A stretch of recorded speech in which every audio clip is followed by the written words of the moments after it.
우리 한국 교회는 오랜 세월 주일이 되어지면 오전 11시에 이제 예배를 드려왔습니다. 그러면서 우리는 이렇게 이야기합니다. 그 오전 11시에 드려지는 예배를 우리는 대예배라고 이렇게 불러왔습니다. 그럼 우리는 한번 생각을 해봅니다. 왜 주일 오전 11시에 드리는 예배를 대예배라고 불렀을까? 여러분들 어떻게 생각을 하십니까? 11시에 드리는 예배가 더 많은 분들이 오기 때문에 그것을 큰 예배, 그래서 대예배라고 불렀을까요? 그 유래는 이렇다고 합니다. 1885년도에 우리 한국의 부활절날 이른 아침 감리교 선교사였던 아펜젤로 목사님과 장로교 선교사였던 언더우드 목사님이 이제 그들의 첫 발을 우리 한국 땅에 디디심으로 말미암아서 이제 우리 이 한국 땅에 복음이 시작이 되었습니다. 그때 우리 한국은요 농경 사회였기 때문에 모든 많은 분들이 거의 다 이 농사를 짓고 있는 그런 상황이었습니다. 그런 상황 속에서 이제 주일날 예배를 드리는 11시라고 하는 시간은요 참 너무나도 중요한 시간이었다라고 하는 거예요.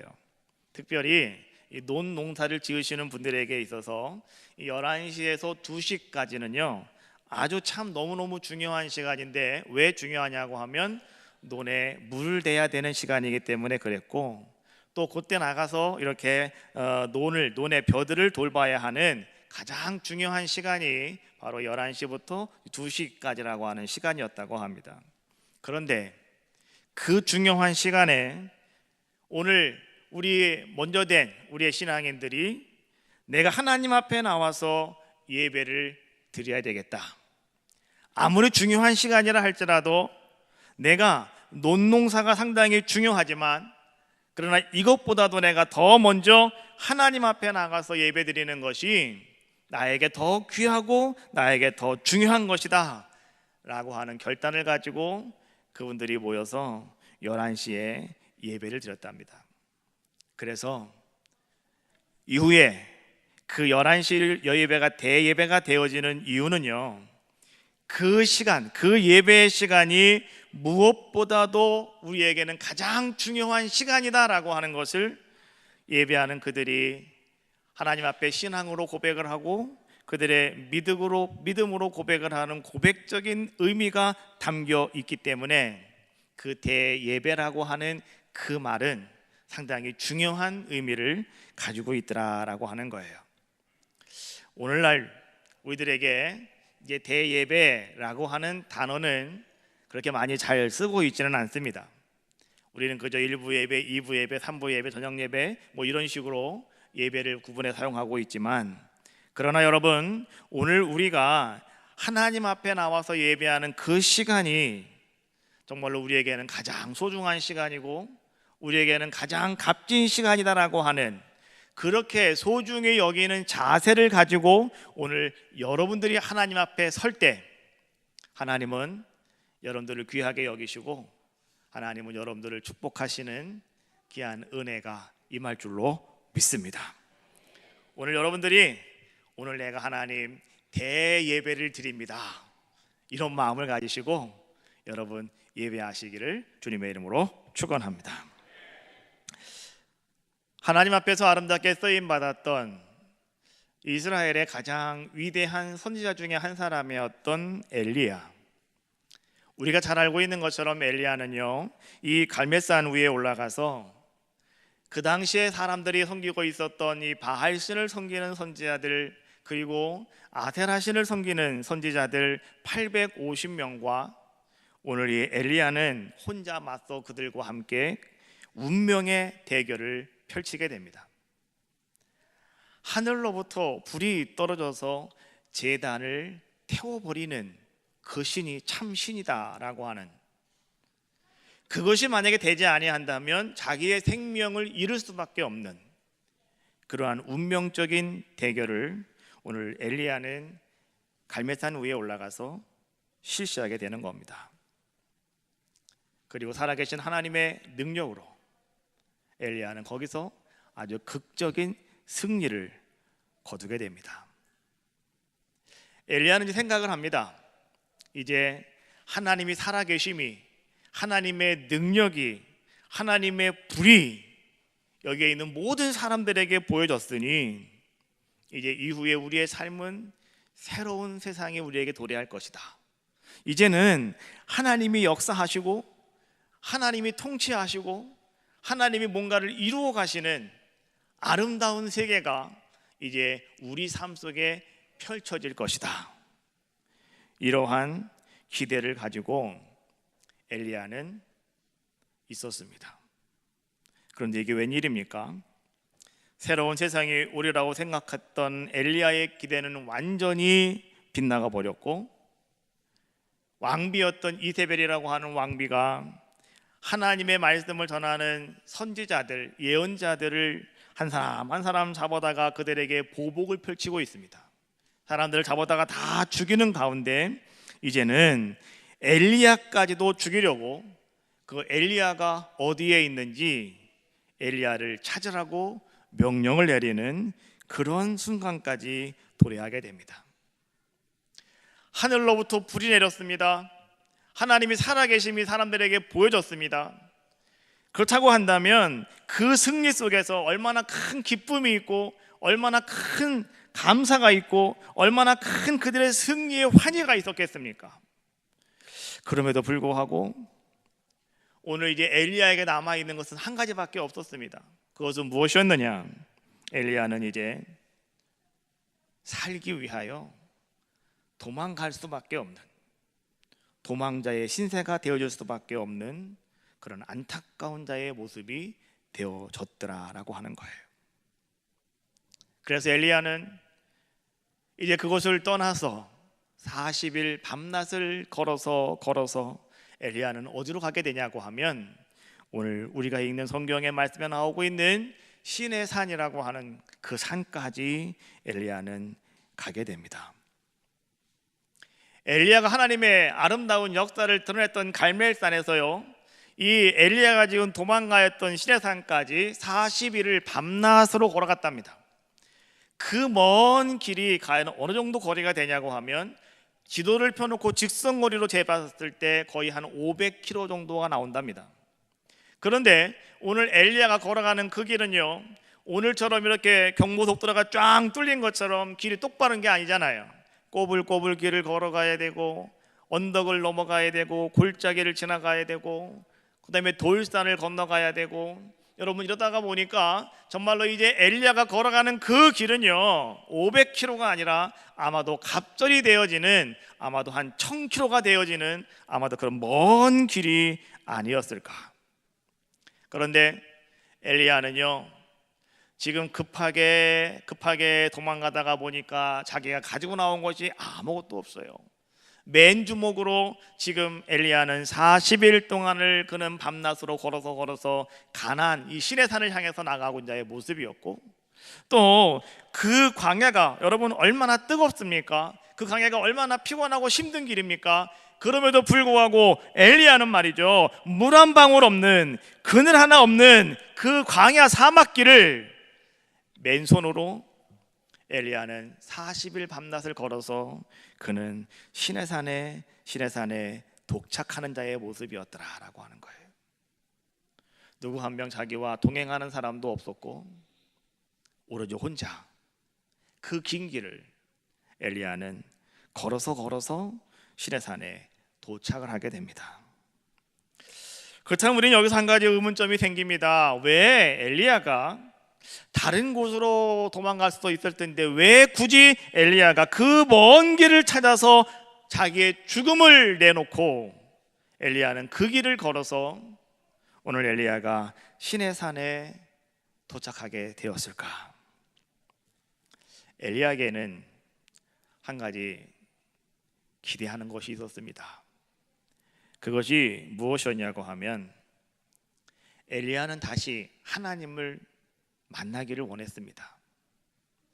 내가 아무것도 할 수 있는 것이 없는 상황 속에서 엘리야는 다시 하나님의 힘을 얻기를 원했고, 엘리야는 다시 그 하나님을 만나기를 원했습니다. 그래서 오늘 엘리야는 그 옛날 하나님께서 모세를 부르시고 그 옛날 하나님께서 이스라엘 백성들에게 우리 하나님께서 주셨던 아름다운 하나님의 계명을 주셨던 그곳, 다시 말하면 하나님이 계시던 그곳.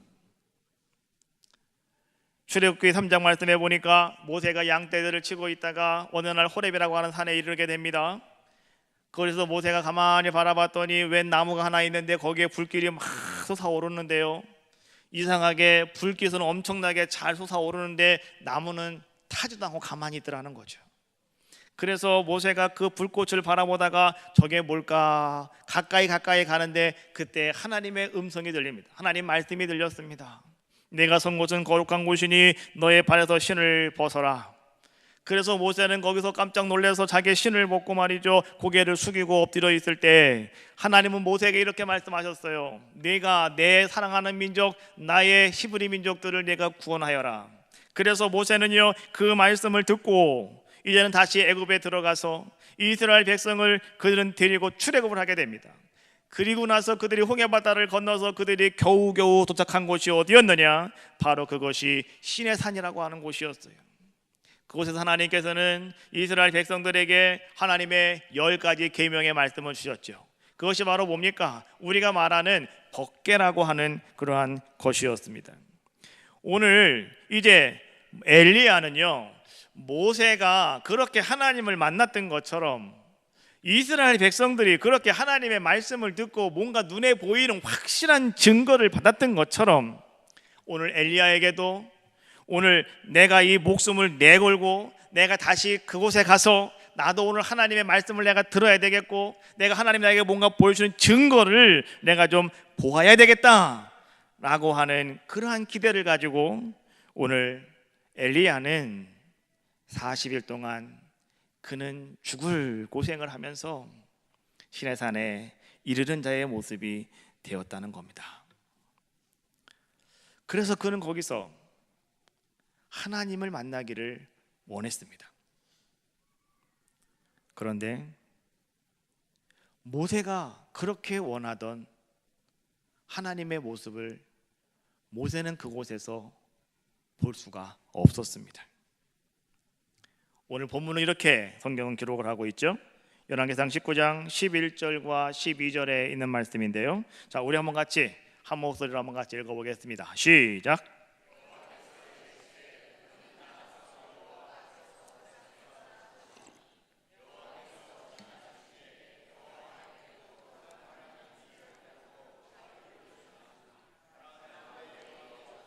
계시지 아니하며 여호와께서 계시지 아니하며 여호와께서 계시지 아니하더니 불 후에 세미한 소리가 있는지라. 할렐루야. 오늘 엘리야는요 하나님 만나기를 원했습니다. 그래서 엘리야가 그곳에 가만히 서서 하나님을 만나려고 준비하고 있는데 갑자기 강한 바람이 확 불어오면서 말이죠 바위를 부수는 바람이랍니다. 여러분, 바위를 부수는 바람이 얼마나 센 바람이겠습니까?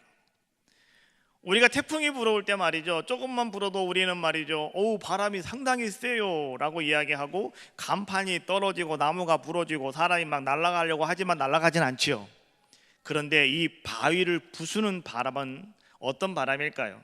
아마 여러분들이 서 있다면 여러분들을 휙 날려가지고 저쪽으로 아마도 옮겨버리고 마는, 날려버리고 마는 바로 그런 바람이 아닐까. 그런데 그 속에서도 하나님은 계시지 않더라는 거예요. 그것이 지난 다음에 갑자기 지진이 일어납니다. 땅이 흔들리고 땅이 갈라지고 온갖 모든 것들이 막 그냥 막 정신이 없이 막 흔들리고 있습니다. 그런데 그 속에서도 여호와께서 계시지 아니하시고 지진이 지난 이후에 갑자기 땅에서 불이 올라오고요 또 정말로 모세가 가시덩굴 속에서 하나님 바라봤던 것처럼 그러한 불들이 여기저기서 막 일어나고 있음에도 불구하고 그런데 그곳에서도 여호와는 계시지 아니하더라라고 하는 거예요. 오늘 여러분 성경이 말씀해 주고 있는 강한 바람, 지진, 불, 여러분 이러한 것들은요 무엇을 상징하고 있는가라고 하는 것을 우리는 잘 아셔야 됩니다. 오늘 이러한 것들은요, 출애굽기 19장 말씀에 보면 이스라엘 백성들이 시내산에 올라가서 그들이 그곳에서 있을 때 하나님께서 이스라엘 백성들에게 찾아오시면서 하나님 자신의 모습을 보여주실 때 하나님께서 어떻게 하셨는가라고 하는 말씀을 보시면 조금 이해가 됩니다. 출애굽기 19장 16절로 19절에 있는 말씀인데요, 한번 같이 읽어봅시다. 출애굽기 19장 16절로 19절입니다. 시작. 셋째 날 아침에 우레와 번개와 빽빽한 구름이 산 위에 있고 나팔 소리가 매우 크게 들리니 진중에 있는 모든 백성이 다 떨더라. 모세가 하나님을 맞으려고 백성을 거느리고 전에서 나오매 그들이 산 기슭에 서 있는데 시내산에 연기가 자욱하니 여호와께서 불 가운데서 거기 강림하시리라. 나팔 소리가 점점, 그 다음에 해봅시다. 그 연기가 온기 가마 연기같이 떠오르고 온 산이 크게 진동하며 나팔 소리가 점점 커질 때에 모세가 말한즉 하나님이 음성으로 대답하시더라.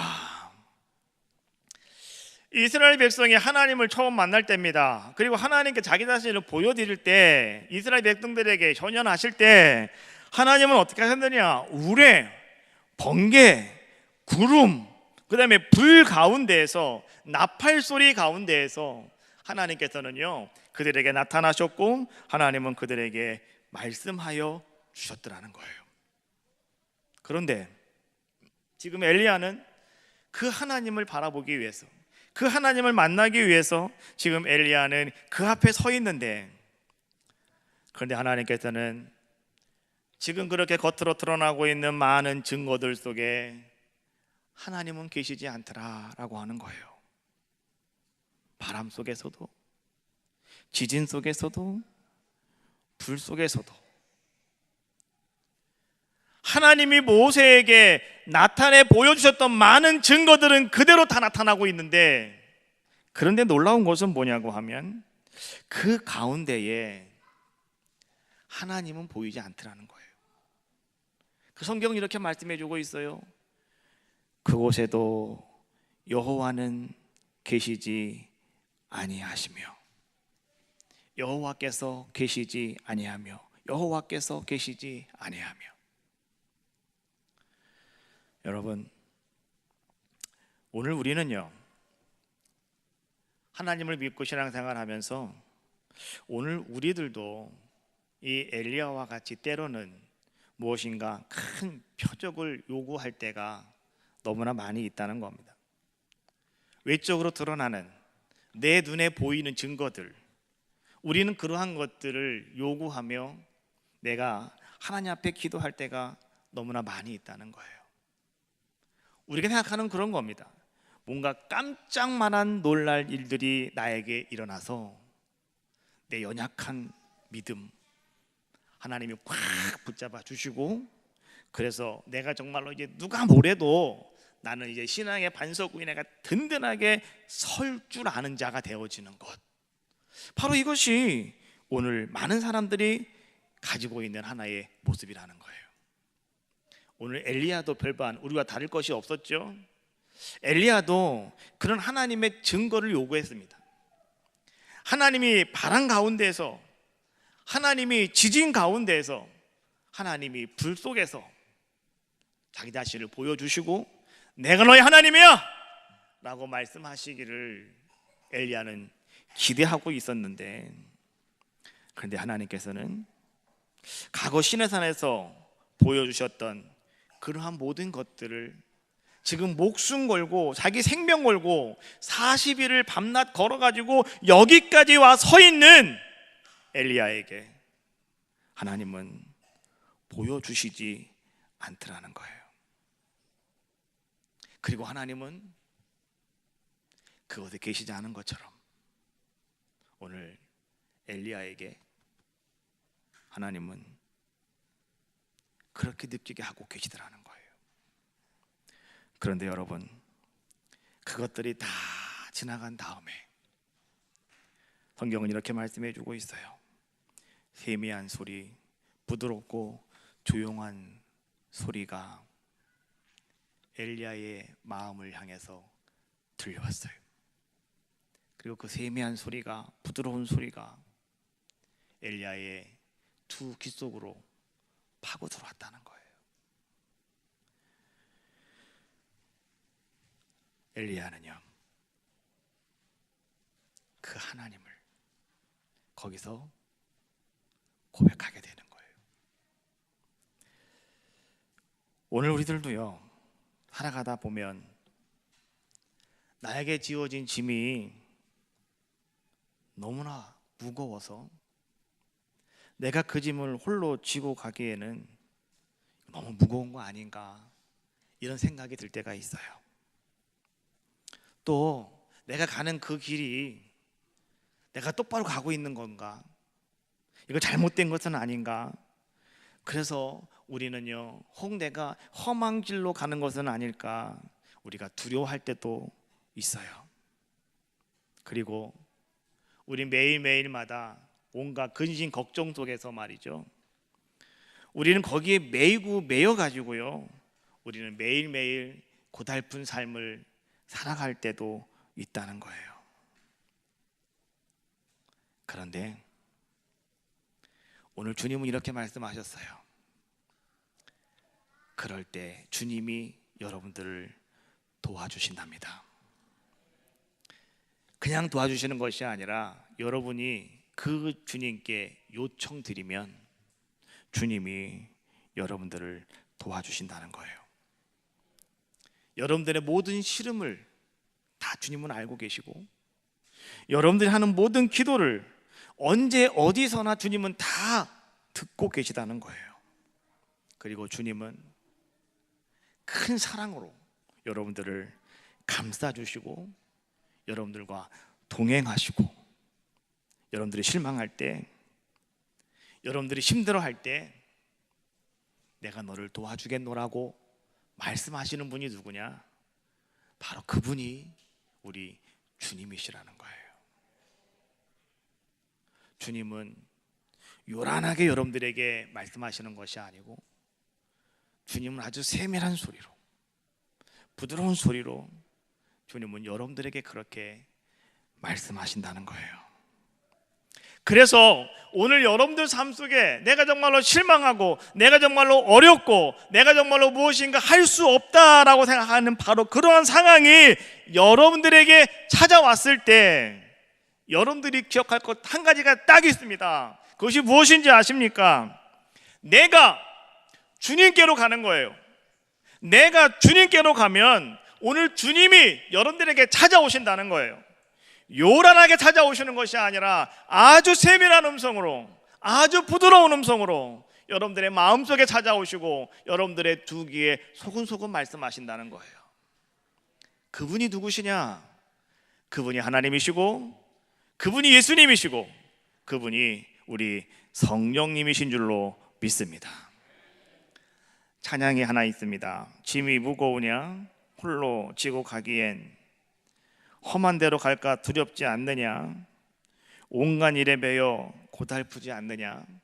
이런 찬양이 있어요. 한번 여러분 찬양 한번 하시면서 오늘 한번 다시 여러분들에게 말씀하시는 주님의 음성을 듣는 귀한 시간이 되어주시기를 주님의 이름으로 축원합니다. 찬양합시다.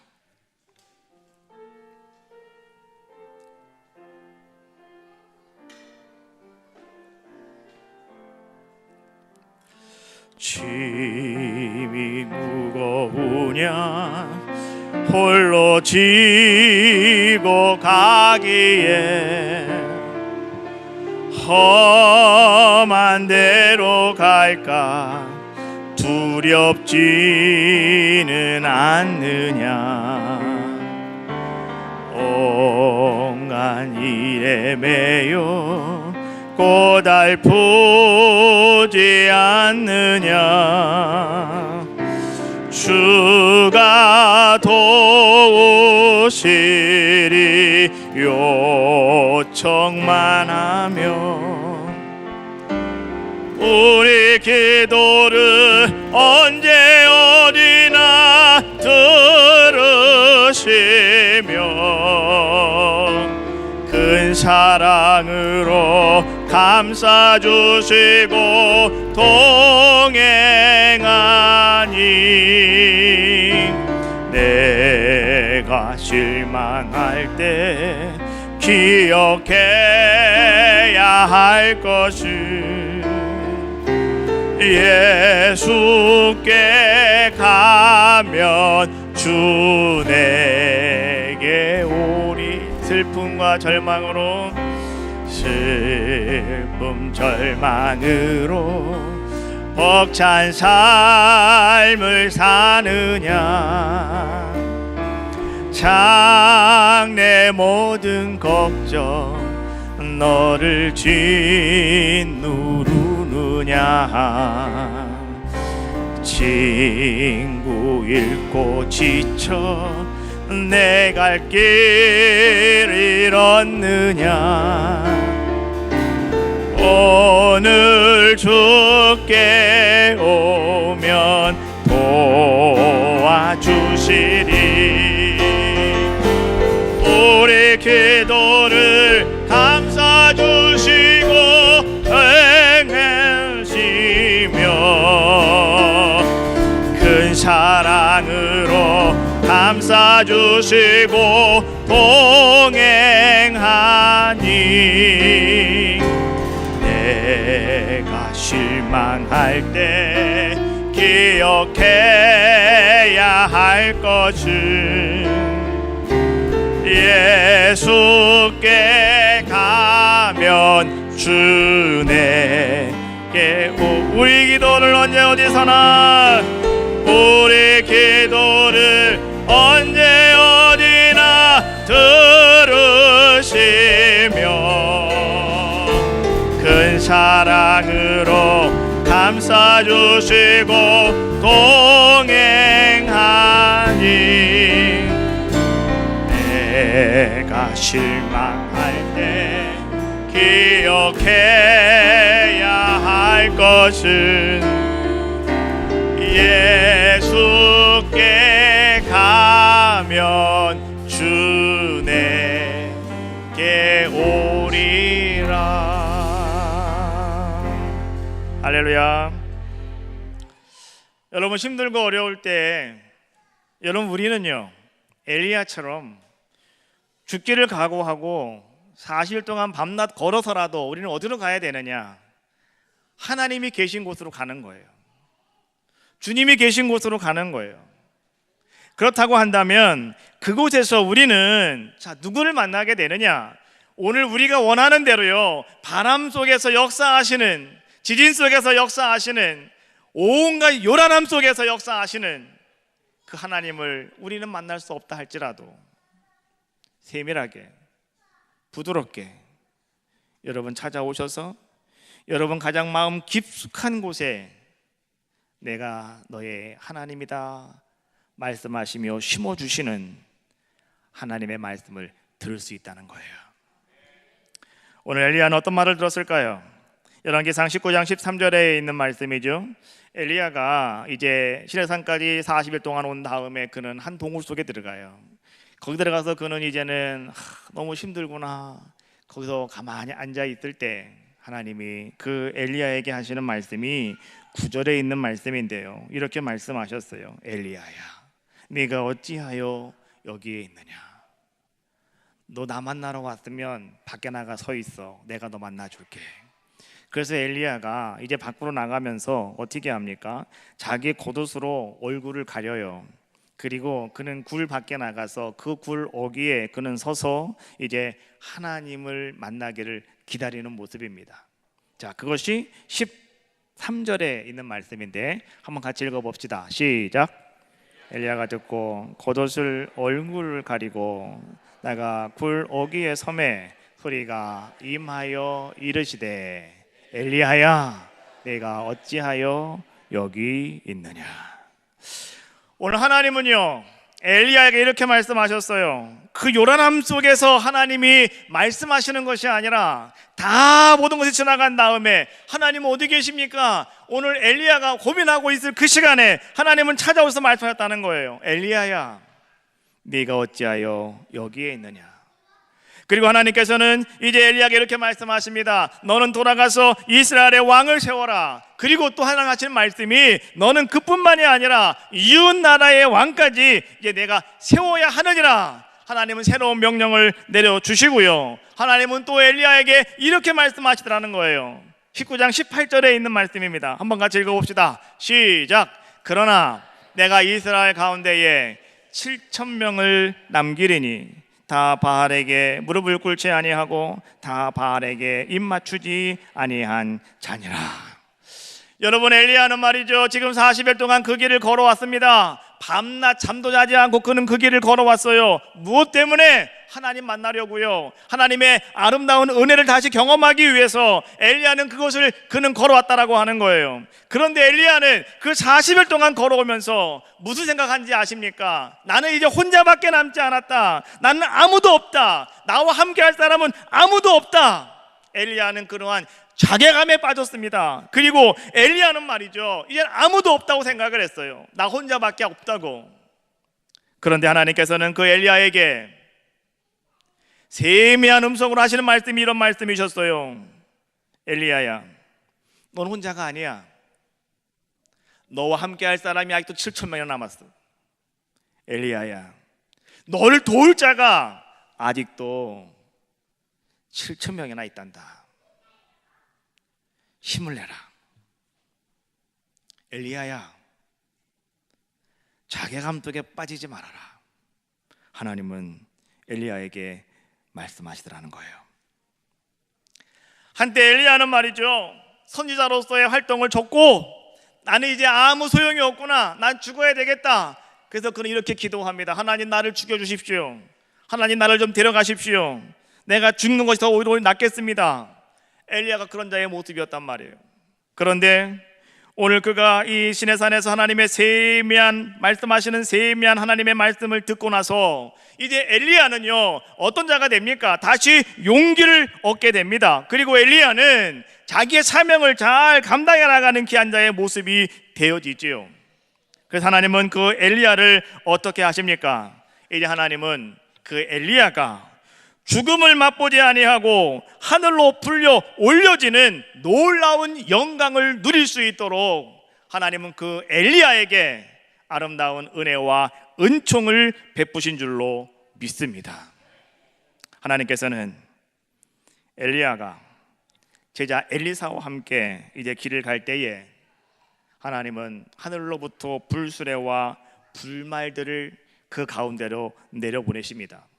그리고 엘리야와 엘리사를 서로 갈라지게 하시고 하나님은 회오리바람으로 엘리야를 그 불말의 불술에 태워서 하나님은 하늘로 올리셨다.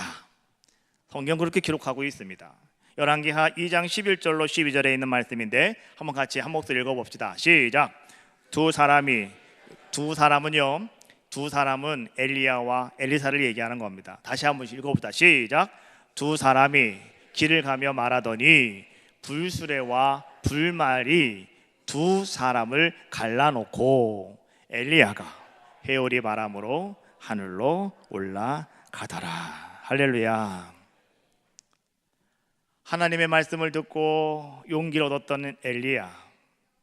그래서 엘리야는 끝까지 자기 사명을 잘 감당하며 하나님이 주신 아름다운 일을 잘 이루어 나갔더니 사람은 다 누구나 와서 이 땅에 죽는 것은 정한 이치라고 성경은 우리에게 말씀해 주고 있음에도 불구하고 엘리야는 죽지 아니하고 하나님께서 그를 하늘로 올리셨다라고 하는 말씀을 주고 있는 것처럼 엘리야는 그런 놀라운 은혜를 받는 귀한 자의 모습이 되었더라라고 하는 거예요. 여러분, 엘리야만 과연 그렇게 할 수 있을까? 아니라는 거예요. 오늘 우리도 다 엘리야와 같은 귀한 자가 될 줄로 믿습니다. 오늘 우리들도 마찬가지 아닙니까? 한때는 말씀과 기도에 우린 최선을 다했고요, 또 여러분들이 하나님 앞에 나와서 열심히 교회를 섬기면서 여러분들이 시간을 하나님께 드렸고 또 여러분들의 물질까지라도 아끼지 아니하고 여러분 하나님 앞에 드리며 여러분 봉사하였던 우리들의 모습이 아니었습니까? 그런데 어느 날 언제부턴가 오늘 갑자기 우리들이 시들시들해지고 냉랭해지면서 왠지 교회 일에는 우리가 무관심하여지고 또 교회 일에는 우리가 비협력적인 사람들이 되어진 그런 모습은 우리 가운데 혹 있지는 않습니까?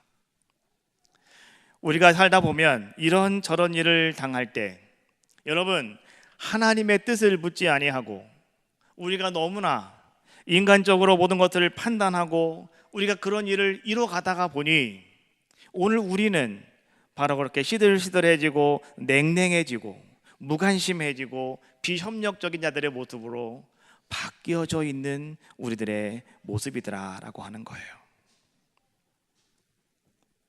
내가 옛날에는 참 열심히 했는데 라고 생각을 하면서 여러분, 과거로만 만족하고 있는 모습이 혹 여러분들 가운데는 없는가라고 하는 거예요. 그러나 하나님께서 오늘 엘리야에게 네가 어찌하여 여기 있느냐 하신 이 말씀이 오늘 우리 각자에게 던져주시는 하나님의 물음으로 오늘 여러분들은 들려지시기를 주님의 이름으로 축원합니다. 네가 어찌하여 지금 그러고 있느냐? 내가 지금 신앙생활하고 있는 그것이 정말로 옳은 것이라고 생각하고 있느냐? 네가 왜 요즘은 열심히 섬기지 않느냐? 네가 왜 요새는 하나님의 것을 구별하는 데 힘쓰지 않느냐? 왜 내가 그것을 하나님께 드리는 데 힘쓰지 않느냐? 오늘 주님은요, 우리들에게 그렇게 묻고 계시는 거예요. 그리고 주님은 이렇게 말씀하고 계시는 거예요. 너의 책임은 아직 끝나지 않았다. 너도 끝까지 충성하는 자가 되어라. 여러분, 이 말씀이 바로 하나님이 엘리야에게 하신 말씀이에요. 내가 어찌하여 여기에 있느냐? 이 하나님의 말씀이, 하나님의 여러분 세미하신 그 음성이 오늘 여러분 가슴 심령 속에 새겨지시는 귀한 시간 되어주시기를 주님의 이름으로 축원합니다. 하나님 앞에 나와서요, 내가 하나님 앞에 예배할 수 있다고 하는 것이 여러분, 그것이 그 무엇보다 가장 소중하게 우리에게 중요한 것입니다. 여러분, 이것을 가장 소중히 여기시는 여러분들의 귀한 모습이 다 되시길 바라겠고, 그리고 하나님 말씀에 따라서 오늘 여러분들도 엘리야처럼 뭔가 변화가 되어서 말이죠, 다시 일어나 하나님의 영광을 돌려드리는 여러분들의 귀한 삶이 다 되어주시기를 주님의 이름으로 축원합니다. 예수께로 오면 주님이 여러분 도와주십니다. 주님이 여러분들을 붙잡아 주실 것입니다. 여러분, 뭔가 요란함 속에서 오늘 여러분이 뭔가 하려고 하지 마시고 세미함 속에서 하나님의 영광을 드러내시는 여러분들의 신앙과 믿음이 다 되어주시기를 주님의 이름으로 축원합니다.